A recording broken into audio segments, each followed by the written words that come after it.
предыдущей первой серии. Прибытие НЛО.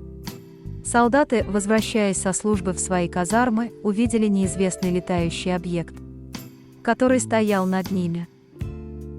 После этого с некоторыми участниками истории стали происходить необъяснимые события, о которых мы расскажем в этом рассказе. Прибытие НЛО. Вторая серия. Необъяснимые события. События во дворе и столовой.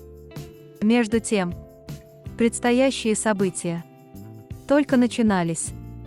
Хлеборез Сирик начал нервничать в столовой, так как было уже около 24 часа, а собака за забором лаем разрывалась на части, не давая ему отдохнуть от произошедшего и сосредоточиться на работе. Лаяла, как будто там кто-то был, хотя раньше она никогда не лаяла так яростно. Но так как в деревню зимой часто приходили волки из тайги, и это было опасно. Так как волки зимой особо были опасные, голодные, они набрасывались на людей и собак, разрывая их насмерть. То старший столовой вместе с дневальным и дежурным батальона решили проверить то место. Взяли с собой несколько бойцов и пошли на это место, где за забором жила семья военных, и у него была эта собака. Когда мы подошли на это место, кроме лая собаки, ничего не заметили. Но у всех создалось единое странное чувство. Что за всеми нами? Как будто кто-то наблюдает. Вокруг казармы и этого домика прапорщика горел яркий свет ламп прожектора. Свежевыпавший снег, и на нем не было никаких следов. Мы проверили все вокруг несколько раз. Но ощущение чьего-то присутствия не оставляло всех в покое. Кто-то закричал: «Слушай, куда ты смотришь, собака? И чего ты гавкаешь?» Сказали мы собаке. Но она не обращала на нас внимания и опять, смотря куда-то вдаль, лаяла очень громко. Мы тоже посмотрели в ту сторону, куда тревожно смотрела собака. Это была та сторона, где приземлился летающий объект, и то место до сих пор светилось красным цветом. Мы обратили внимание, как собака нервно дергается, кидаясь влево-вправо в пустоту и как бы пятясь то назад, то вперед, как будто к ней кто-то подходит или кто-то рядом дрессирует и злит ее. Все вернулись обратно в столовую. Черт возьми! Они обсуждали, что происходит с этой собакой. Такого никогда не было. Она просто разрывается от лая. Но нет никого. Как-то жутко. Собака куда-то смотрит и лает, но никого не видно. Был с нами собаковод по профессии. Он всем говорил: нет, это что-то не то, нужно быть начеку, странное что-то происходит, но мы не можем понять, что делает собака и кого она видит. Я, как специалист, настороженно отношусь к этому. Да ладно тебе. Безрассудно подумали солдаты и сказали друг другу: это какой-то глюк. И начали успокаиваться. Седьмое чувство — силуэты. Наконец-то я закончил и пошел в сторону старой казармы в санчасть. Идя по территории батальона, я постоянно поворачивал голову влево, вправо, вперед-назад, потому что у меня сложилось впечатление, что кто-то наблюдает и движется за мной, да и лай собаки не давал мне покоя. Далее, когда я вошел в здание, где частично не было света, я увидел как бы расплывчатые тени, темно-туманные серо-прозрачные силуэты в темноте. Но я воспринял все это как розыгрыши своих друзей. Я начал, идя по коридору, подшучивать над ними, потому что эти силуэты показывались то впереди меня, то слева, то сзади, а с правой стороны у меня была стена, по которой я, опираясь, ориентировался. И шел дальше. Что-то говоря, шутя, осторожно продвигаясь, так как в коридоре казармы было темно. Я, касаясь стен, двигался в сторону санчасти на расстоянии около 50 метров. Шутя, подкалывая, разговаривая с силуэтами. Потому что я уверенно думал, что это шутки моих друзей и что они все это придумали. Мы часто, подшучивая, пугали друг друга в этой казарме. Вход в санчасть. Открывая скрипучую дверь в комнату санчасти, Я услышал дрожащий знакомый голос. «Эй, это ты? Тю, вы даете, а кто еще?» — ответил я. Я вошел в санчасть, где услышал испуганные голосы своих друзей. Что доказало мне, что мои друзья все здесь на месте. Я подумал. Значит, в коридоре было что-то еще, неизвестное мне. Товарищи в страхе мне говорят. «Слушай, дружище, тут такое происходит?» И они со страхом рассказали мне все, что произошло за это время. Я, не веря рассказу, что может такое быть, конечно, снова начал шутить, не до конца понимая, что происходит. Они мне предложили. Тогда, раз ты не веришь и не боишься, то давай ложись на первой койке на входе, раз ты герой. Это значит лечь первым возле входящей, выходящей двери и быть первым, если кто-то вторгается. Я им уверенно ответил. «Да что вы переживаете? Пацаны, кого вы боитесь?» И спокойно лег на первую койку возле двери, ничего не боясь. Когда все началось. Вдруг. Тук-тук-тук. Кто-то начал стучать, как бы азбука Морзе, по моей стене с моей стороны. Я тоже начал отвечать стуком азбуки Морзе, опять думая, что это шутят мои друзья. Напротив моего места с той стороны стены была приемная комната, где стоял магнитофон, кушетка для больных. В общем, кабинет фельдшера. Фуме. Я подумал. Блин, ну дают. Посадили кого-то туда в комнату, и он постукивает, разыгрывая меня. Что? Запугиваете меня? Вот, блин, шутники. Громко ответил я. На тумбочке рядом с койкой стояла настольная лампа. Я включил лампу и увидел глаза своих друзей и понял, что это не шутка. Они мне начали рассказывать еще эпизод за эпизодом. Теперь ты понял, что тут такое происходит.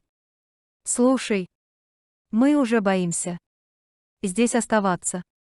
Кто-то входит в комнату, включается и гаснет свет, напротив склад включается медицинское оборудование. Ты понимаешь, это медицинское оборудование вообще не работало. Понимаешь, оно не работоспособное. А также включается кассетный магнитофон, который стоит в другой комнате и которая закрыта на ключ. Теперь ты соображаешь. Давайте, друзья, реально подумаем. Но не зря, ведь сегодня тарелка стояла над нами. И приземлилась рядом. И собака сошла с ума, лает безумно. Слушайте, если мы все это кому-то что-то расскажем, то нас всех положат в психушку. Это факт. Давайте что-то по-тихому думать. Предложили друзья. Они все были сержантами и прекрасно понимали, чем это все может обернуться в те времена. Заработала медицинская неработающая аппаратура. Внезапно медицинское оборудование снова заработало и включился магнитофон. Как будто кто-то был рядом, регулируя громкость на кассетном магнитофоне и слушая музыку, перематывая записи вперед и назад. Мы вскочили от неожиданности. Вооружившись, взяли в руки все, что попало, и побежали в этот кабинет, прикрывая спину друг другу от страха. Открыли дверь ключом. Войдя в комнату, в ней горел свет, играла музыка, но опять не было никого. Мы открыли окно настежь и убедились, что на свежем снегу нет никаких следов. «Ну что?» — сказали друзья с Йорику. «Ты убедился?» Стали размышлять молча, от бессилия что-нибудь понять. Спокойно повернувшись, мы возвратились обратно в комнату, каждый присел на свою кровать, конечно же уже разговаривая между собой, решая что-нибудь предпринять. Вдруг опять начались стуки азбукой Морзе. Только уже по всему периметру и снаружи, и внутри здания, где мы находились, и в окна, и в здание нашей старой казармы, которая звенела от стуков, потому что она деревянная. Плюс зима, лютый мороз. Все звенит еще громче. Складское помещение. И тут я увидел, как загорелся свет в складском помещении, где стояла работающая и неработающая медицинская аппаратура и различные лампы и так далее. Я помчался туда один. Схватил палку в руки, думая, но тут я вас уже поймаю. Кто бы вы ни были. Вбежал в помещение. Удивленно остановился. Эта комната была полностью освещена. И старые медицинские аппараты, работая, включались и выключались. Как бы их кто-то ремонтировал и настраивал, также лампы загорались разными цветами, как светомузыка. В общем, было вроде бы страшно и удивительно интересно. Даже смешно, что я весь вспотел. Тут подбежали друзья. «Ну, что мы тебе говорили? Теперь нам ты веришь?» Я тихо, но уверенно ответил им. Да, я уже, пацаны, начал верить, начиная с медицинского кабинета, когда включалась музыка. Ответил я. Раздался как бы топот ног и шуршание, стали раздаваться какие-то звуки, как будто кто-то ходил по стенам здания и потолкам. Шум доносился и с улицы, и вокруг нашей казармы. Потом эти звуки стали передаваться внутрь здания, и стали повторяться предыдущие события, к чему мы начали постепенно привыкать, но нервы у нас уже были напряжены. Все. Короче, ложимся спать. Сказали мы громко друг другу. Не обращаем внимания на происходящее, завтра рано вставать на службу. Выключили свет и затихли. Непонятные силуэты на улице.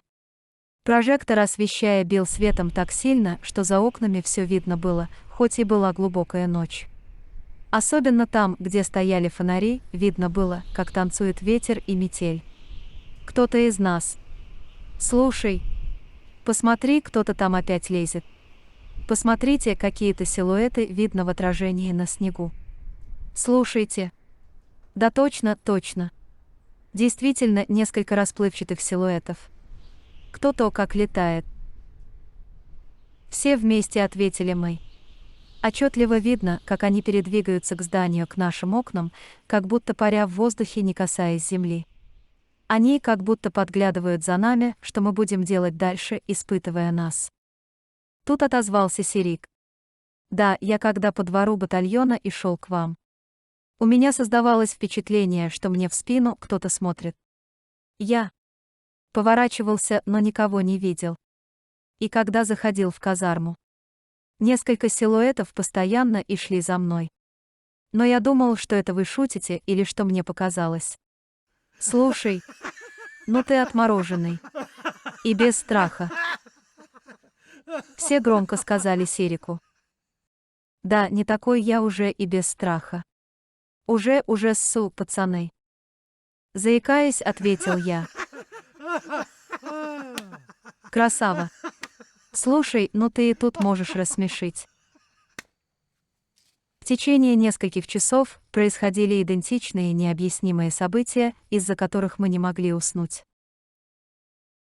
В конце концов, мы не выдержали происходящего. Сказали мы решительно. Все. Короче, надо валить отсюда.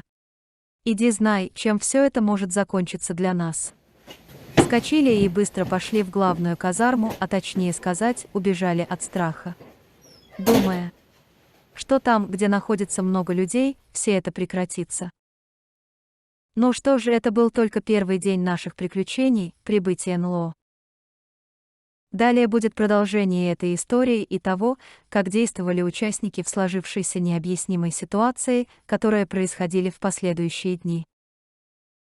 Наблюдатели в спортзале и на чердаке. Ранним утром несколько товарищей собрались в старом здании казармы в спортзале. Мы обсуждали вчерашний день, все события дня. Сначала мы вспомнили, как выглядел огромный летающий объект, он был очень необычный, тарелкообразный, круглый и вдобавок сверху как бы блюдцеобразная полукруглая башня. Собака, которая постоянно лая, не давала нам покоя. Но больше всего мы обсуждали необъяснимые события, почему никого не видно, но явно эти кто-то старались произвести на нас реальное впечатление. Стуча по стенам, то включая музыку или же включали и выключали свет и медицинское оборудование. Наблюдая за нами, что мы будем делать и как реагировать. Но этот вопрос, почему никого не видно, был самый главный. Мы уже начали фантазировать. Может, у них костюмы такие невидимые, либо же эти кто-то невидимые, такая форма жизни. В общем, версий было много. Вдруг зашумел потолок над нашими головами. Сам потолок чердака был из деревянных бревен, а изнутри потолок обшитый тонкими листами ДВП. А сверху чердака потолок был утеплен обычными опилками, то есть стружкой после обработки дерева. Сейчас вы поймете, к чему я это все рассказываю. Получается, потолок был гибкий, и нам было видно, как кто-то этот шагает сверху чердака по этому потолку, что от веса ДВП прогибалось, а между щелей прибитого ДВП к потолку сыпалась пыль. Мы сразу представили, какого он веса. Этот кто-то, что прогинается потолок. Допустим, что потолок не бетонный, а из опилок. Ну и что? Мы много раз по этому чердаку ходили. Но почему-то он не прогибался. Немного ошарашенные. Мы сразу выбежали на улицу и побежали к началу казармы, где была лестница, ведущая на чердак. Но сам прикол был в том, что при подъеме на лестницу вокруг здания лежал свежевыпавший снег, и никаких следов не было видно вообще на снегу, что нас тут же еще раз удивило. Что будем делать? Ну что, полезли. Давайте все вместе. И один за другим мы забрались на чердак. Мы все осмотрели на чердаке. Но не было и следа чьего-то присутствия. Опять облом. Никого нет. Сказали мы друг другу. Все это. Или типа таких событий продолжалось несколько дней. После чего летающий объект снова прилетел, как и в прошлый раз. Некоторое время стоял над нами, как бы прощаясь. Забрав своих исследователей-разведчиков, и бесшумно улетел, так же, как и прилетел. И, как вы, наверное, уже догадались, собака перестала лаять. В общем, все прекратилось. Но эти события неизвестного и неопознанного летающего объекта, исследователей, наблюдавших за нами и пытавшихся с нами связаться, остались жить в наших воспоминаниях по сей день. Кто знает, друзья, может быть, пришельцы до сих пор прилетают и наблюдают за нами. Как мы живем. Конец рассказа. Прибытие НЛО.